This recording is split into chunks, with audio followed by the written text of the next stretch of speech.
for money where you are? For the love of God, think of your dear ones left to struggle on alone." Ethel ended on a sob, which might have been more convincing if Phoebe did not have first-hand knowledge of the dear ones left to struggle on their own. Henry had fathered 3 sons, all of them raw-boned and burly, and a daughter, Dolly, who was a bit simple. The brothers worked at the Metropolitan Railway terminus, doing jobs that required brawn and no brains. It was said that by the time they reached the door of the family hovel in Bleeding Heart Yard on a Friday night, they had already squandered their weekly wages on strong drink and loose women. Phoebe peered anxiously through the knothole. "Please, Henry," Ethel cried, wringing her hands, "for the sake of our boys, tell me."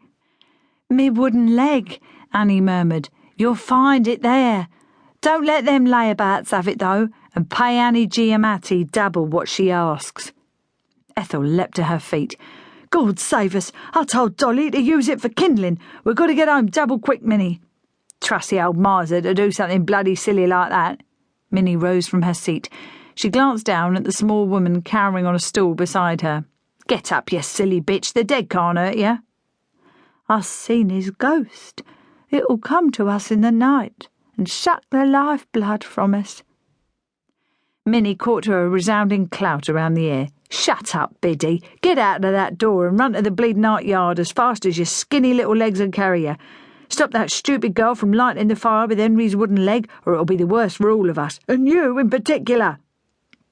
Biddy let out a low wail and made for the door.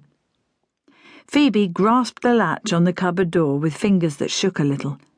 She was always nervous when things did not go entirely to plan. How Ma kept herself calm under such circumstances she did not know, but from her vantage point she saw her mother snap upright, coming out of her trance with amazing speed. She leapt to her feet and moved swiftly to bar their exit. "Not so fast, Mrs. Fowler. There's a matter of my fee, a shilling, if you please, although I do believe that the late departed Mr. Fowler said you ought to pay me double for revealing his secret." Ethel attempted to shove her out of the way, but Annie was used to such tricks, and she stood her ground. "My fee, if you please, or even if you don't. You ain't leaving here until you cough up, lady." Minnie advanced on her like a warship with all guns primed and ready. "You'll get out of the way, Annie Giamatti, if you know what's good for you." Ethel put her hand in her pocket and took out some coins which she thrust at Annie. "Here's 2pence. I've got no more until I find Henry's money." Minnie grasped Annie by her throat, and for a moment Phoebe thought that her mother's thin neck might snap like a twig. She was about to rush out from her hiding place and go to her assistance, when the door burst open. Fabio Giamatti strode into the parlour, filling the small room with his presence. "What's up, Annie? Are these women giving you trouble?" "It's all right, father-in-law. Mrs. Fowler was just about to cough up the ready." Phoebe's grandfather stood with his arms akimbo. He might be all of 65, but he was muscular and fit from years of working in the ice cream trade, lifting the blocks of ice that he purchased from the depot, to say nothing of handling heavy milk churns. His hair had once been black as jet, although Phoebe could only vaguely remember him in those days, but now it was streaked with silver, as if an artist had tinted it with a paintbrush. As light flooded the room from the passageway, Phoebe could see his heavy features contorted in a fierce scowl. He did not have to say anything more. Minnie Sykes was no match for Fabio Giamatti, and Ethel was patently terrified. She tipped the contents of her purse into Annie's outstretched hand, and swearing beneath her breath, she scuttled from the room, closely followed by Minnie, who was dragging Biddy by the scruff of her neck. "Get a move on, Ethel," she roared. "If that brainless fool's burned the thing, I'll throw her on the fire after it."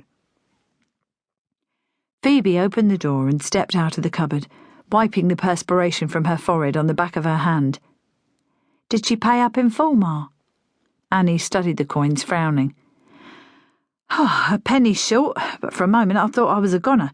That Minnie is a fierce woman."